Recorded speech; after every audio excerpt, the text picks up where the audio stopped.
রমজান মাস এমন একটা মাস, এই মাসটাতে আপনি যাই রান্না করেন না কেন খুবই ভালো লাগে, খুবই মজা লাগে সব কিছু থেকে। যেহেতু আল্লাহর একটা রহমতের মাস এটা, সেজন্য সব কিছু আল্লাহ বরকত দেয়। হ্যালো এভরিওয়ান, কি অবস্থা? আশা করি সবাই ভালো আছেন, আমিও ভালো আছি। আজকে আমি সিমের লাড়া রান্না করব, সেটাই আজকে আপনাদের সাথে শেয়ার করব। আমি কীভাবে এটা রান্না করব সেটা শেয়ার করব। তো প্রথমে আলুগুলো সিমগুলো কুটে নিয়ে এখন কড়াইয়ের মধ্যে দিয়েছি। এটা যেহেতু বাগার দিয়ে রান্না করবো সেজন্য তেল ছাড়া বসাইছি। আগেই আদা রসুন বাটা পরিমাণ মতো দিয়ে দিছি, হলুদ গুঁড়া দিয়েছি, লবণ দিয়েছি। এখন দিয়ে ভালো করে মিক্স করে ফেলাইতেছি। ও একটা জিনিস কি দেখছেন, খেয়াল করছেন আপনারা, আমি কাঁচামরিচ দিতে মনে নাই। তারপরে এখন কাঁচামরিচ কাটা লাগবে।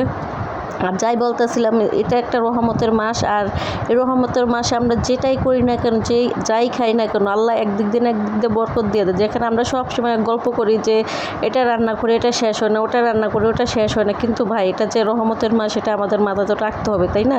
এই যে কাঁচামরিচটা কেটে কাঁচামরিচটা দিয়েছি, এটা লাড়াটা ঝাল করে রান্না করবো। ভাই মুখে কোনো কিছুই, এত মজা রান্না করি, এত কী করি, কিন্তু ভোর রাতে সন্ধ্যা রাতে যা একটু খেতে পারি, ভোর রাতে তো কিছু খেতে পারি না। আর যেহেতু আমার গ্যাস্ট্রিকের সমস্যা, আমি তো কোনো ইফতার কিছুই খাই না। আর ফাঁকে আবার তরকারি কষানোর ফাঁকে আবার ঝোল দিয়ে দিয়েছিলাম, টমেটো দিয়ে দিয়েছিলাম, আপনাদের সাথে শেয়ার করতে মনে নাই, অফ ক্যামেরায় দিয়ে দিছে। যে এটা তরকারি সিমের লাড়া মানে এটা যত আপনি গুতাবেন ততই ভালো লাগবে, যত করবেন ততই চটকাবেন ততই ভালো লাগবে। এটা আমি করে ভর্তা বানিয়ে ফেলাবো। আর এই সিমের লাড়াটা যে না খেয়েছে সে মিস করবেন। এই সিমের লাড়াটা অনেকেই দেখছি টমেটো দেয় না, কিন্তু আমার কাছে টমেটো দিলে কী হয়, অনেকটা মজা লাগে।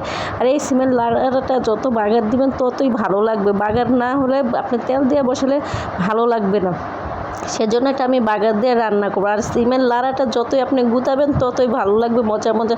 আর এটার মধ্যে যতটা পারেন একটু ঝালের পরিমাণটা একটু বেশি দিবেন। অন্যান্য তরকারির চেয়ে সিমের লাড়াটার মধ্যে যত ঝাল দিবেন অতটা ভালো লাগবে। কিন্তু আমার আজকে সিমের লাড়াটা, আমি আজকে ইফতারের সময় পেট ভরে ভাত খাইছি, অনেকগুলো ভাত খাইছি।